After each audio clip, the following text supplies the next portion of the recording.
Hello everyone and welcome to the very last topic of aggregate demand and deficit demand in which we will talk about the trade cycle or the cyclical effect. Trade cycle और cyclical effect क्या होता है इस last topic में, जिसमें हम video number 111 में move कर चुके हैं, आज ये डिस्कशन करेंगे।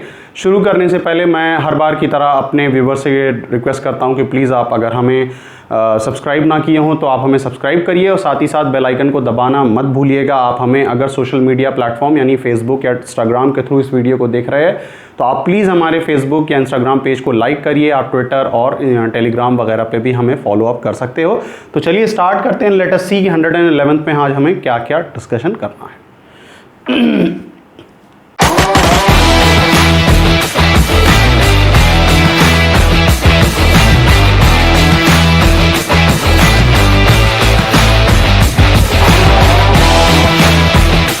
अब देखिए यहाँ पे अगर हम बात करें ट्रेड साइकिल या फिर साइक्लिकल इफेक्ट की, तो ट्रेड साइकिल एक साइकिल होती है बिजनेस की लाइफ में, जो उतार चढ़ाव आते रहते हैं, उन्हीं उतार चढ़ाव को टेक्निकली हम यहाँ पे ट्रेड साइकिल कहते हैं। अब इसमें कुछ पॉइंट्स हैं। जैसे पहला पॉइंट क्या है, the ideal situation is when AD is equal to AS। अब देखिए जब हम एक इकोनॉमी की बात करते हैं तो एक इकोनॉमी के अंदर जो सबसे आइडियल सिचुएशन होती है, जो सबसे अच्छी सिचुएशन होती है, या फिर कहा जाए कि जो जिस सिचुएशन पे इकोनॉमी सबसे अच्छी परफॉर्म करती है, वो ये सिचुएशन होती है जब हमारा एग्रीगेट डिमांड और एग्रीगेट सप्लाई एक दूसरे को मैच कर जाते हैं। दूसरी बात इसमें क्या होती है कि AD fluctuate which leads to changes in economy, income, output and employment.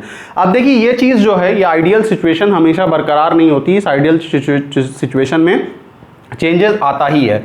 तो चेंजेस जब आता है तो एग्रीगेट डिमांड में इंक्रीज या डिक्रीज आएगा ही, और जब आएगा तो उसका डायरेक्ट इम्पैक्ट इनकम पे पड़ता है, आउटपुट पे पड़ता है, एम्प्लॉयमेंट पे पड़ता है। ये तमाम चीज़ों पे उसका इम्पैक्ट देखने को मिलता है। यानी अगर इनकम एग्रीगेट डिमांड इंक्रीज हो रही है तो हम कह सकते हैं कि एम्प्लॉयमेंट पे इफेक्ट पड़ेगा, आउटपुट पे इफेक्ट पड़ेगा, लेकिन अगर फॉल कर रही है तो एम्प्लॉयमेंट पे पड़ेगा, इन तमाम चीज़ों पे पड़ेगा।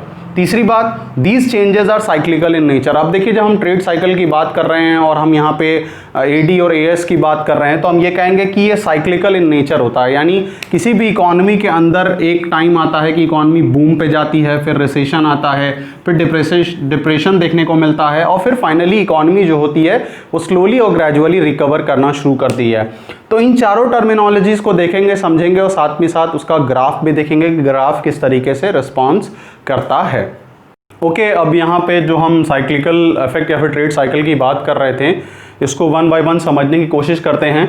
अगर हम ग्राफ में देखें तो एक्स एक्सिस की तरफ हमने टाइम को ड्रॉ किया है, वाई एक्सिस की तरफ हमने आउटपुट को ड्रॉ किया है, और इसके थ्रू हम बताने की कोशिश कर रहे हैं कि किस तरीके से इकॉनमी में उतार चढ़ाव आता है।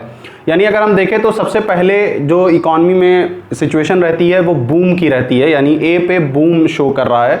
तो बूम क्या है? Stage of increasing economic activity. यानी ये वो स्टेज होती है जहाँ पे इकोनॉमी ज़बरदस्त परफॉर्म कर रही होती है, ज़बरदस्त हर चीज़ की डिमांड है, एम्प्लॉयमेंट रेट बहुत हाई है, ग्रोथ बेहतरीन चल रही है इकोनॉमी के अंदर, टेक्नोलॉजिकल एडवांसमेंट है, पब्लिक की जो स्टैंडर्ड ऑफ लिविंग है वो बहुत हाई होती है। ये तमाम चीज़ें होती हैं। लेकिन ऐसा नहीं होता है कि इकॉनमी हमेशा जो है, याद रखिएगा, कि अपनी बूम स्टेज पे ही रहे, ऐसा कभी पॉसिबल नहीं हो पाता है, बल्कि एक फ्लक्चुएशन ओवर द टाइम देखने को मिलता है। और उस फ्लक्चुएशन को हम क्या कहते हैं? उस फ्लक्चुएशन को हम रिसेशन के नाम से जानते हैं, सम फॉल इन द इकोनॉमी। यानी एक लेवल के बाद इकोनॉमिक एक्टिविटी जो होती है वो अपना लेवल वो मेंटेन नहीं कर पाती है और थोड़ा सा इकोनॉमी नीचे की तरफ आती है, या फिर एक रिसेशनरी स्टेज एक्सपीरियंस करने को इकोनॉमी में दिखता है। उसके बाद आ जाता है जो किसी भी इकोनॉमी के लिए बहुत ही डेंजरस होता है। यानी कहने का मतलब है कि with regards to the time, यानी टाइम के हिसाब से, यानी हर वक्त आता जाता है। कभी इकोनॉमी में एक ऐसा टाइम है जब we are experiencing boom stage, then comes the recession, और फिर एक ऐसा पॉइंट ऑफ टाइम आता है जब इकोनॉमी डिप्रेशन की तरफ मूव कर जाती है।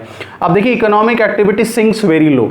थोड़ा सा डिप्रेशन को अगर मैं आम अंदाज में ये बात कहूँ तो जिस तरीके से आपको पता है कि हमारी ह्यूमन बॉडी भी एक डिप्रेस सिचुएशन या फिर डिप्रेशन की सिचुएशन में आती है, और ये एक ऐसी सिचुएशन होती है जब हमारी पूरी जो बॉडी होती है वो उस तरीके से परफॉर्म नहीं कर पाती है, या फिर उसका जो स्टेट ऑफ हेल्थ होता है वो बहुत नीचे चला जाता है। इन द सेम वे अगर हम इस टर्मिनोलॉजी को जो कि इकोनॉमिक सेंस में इस्तेमाल करते हैं, तो डिप्रेशन का मतलब ये होता है कि एक ऐसी इकोनॉमिक कंडीशन जहाँ पे ग्रोथ रेट बहुत नीचे आ चुका है, एम्प्लॉयमेंट रेट बहुत नीचे आ चुका है, इकोनॉमी अच्छा परफॉर्म नहीं कर रही है, बहुत ही स्लो ग्रोथ है। तभी यहाँ पे देखिए क्या लिखा है, economic activity sinks very low, बहुत नीचे आ जाती है। अब देखिए जब एक बार इकोनॉमी बहुत ज़्यादा नीचे आ जाती है तो एक स्टेज ऐसा हमेशा आएगा जब इकोनॉमी उस स्टेज से बाहर निकलेगी। यानी इकोनॉमी कितना भी डिप्रेशन की स्टेज में रहे, जैसे आपको पता है कि अमेरिका में जो 1930s का ग्रेट डिप्रेशन आया था, उसके बाद इकोनॉमी 4 या 5 साल बाद अमेरिका की इकोनॉमी जो थी वो डिप्रेशन से रिकवरी स्टेज की तरफ मूव करना शुरू कर दी थी। अब रिकवरी की अगर हम बात करें तो रिकवरी स्टेज क्या स्टेज होता है कि this start when the economy touches the minimum point. यानी रिकवरी वो स्टेज होती है जब इकोनॉमी अपने बदतरीन सिचुएशन को पहुंच जाती है, बिल्कुल निचले स्थल को पहुंच जाती है, और फिर वही वो एक पॉइंट होता है जहां पे हम देखते हैं कि इकोनॉमी डिप्रेशन से रिकवरी की तरफ बढ़ना शुरू हो जाती है, यानी स्लोली ग्रेजुअली वो ऊपर की तरफ भागना शुरू हो जाती है। तो देखिए यहाँ पे क्या लिखा है, this starts when the economy touches the minimum point, मतलब बिल्कुल मिनिमम निचले स्थल से अब वो धीमे धीमे ऊपर की तरफ बढ़ना शुरू करती है। इकोनॉमी में एम्प्लॉयमेंट धीमे धीमे बढ़ना होने लगता है, ग्रोथ बढ़ने लगती है, सारे सेक्टर्स अच्छा परफॉर्म करने लगते हैं, लोगों की स्टैंडर्ड ऑफ लिविंग अच्छी होती है, टेक्नोलॉजी बढ़ना शुरू करती है, टेक्नोलॉजिकल एडवांसमेंट आ जाती हैं इकोनॉमी के अंदर। फाइनली रिकवरी के बाद एक फिर से वो स्टेज आता है जिस स्टेज के लिए मैं कहूँ तो वापस वो इकोनॉमी पलट के वहीं पे आ जाती है जहाँ से वो शुरू होती है, जिसको हम स्टेज ऑफ बूम करते हैं। तो this recovery makes the economy to come to the stage of boom, यानी रिकवरी के बाद फाइनली ये वो स्टेज होता है जहाँ पे इकोनॉमी वापस अपने बूम पे आ जाती है, और ये वो पॉइंट होता है जहाँ पे एम्प्लॉयमेंट अपने हाईएस्ट लेवल पे रहता है। यानी ये माना जाता है इकोनॉमी में 100% तो पॉसिबल नहीं होता, किसी भी इकोनॉमी में 100% एम्प्लॉयमेंट नहीं होता है, लेकिन बहुत ही लार्ज स्केल पे एम्प्लॉयमेंट देखने को मिलता है।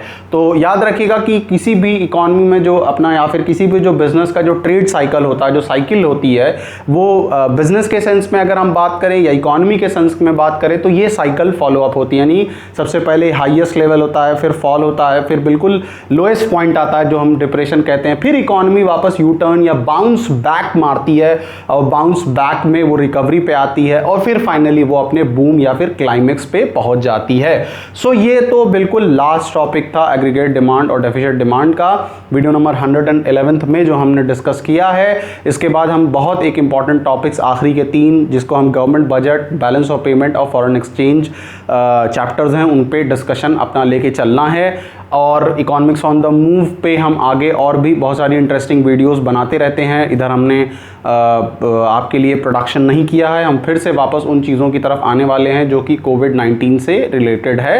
सो तब तक के लिए आप इन वीडियोस को देखिए, सब्सक्राइब करिए, ज़्यादा से ज़्यादा लोगों तक शेयर करते रहिए, and stay guys and keep on watching economics on the move. Thank you.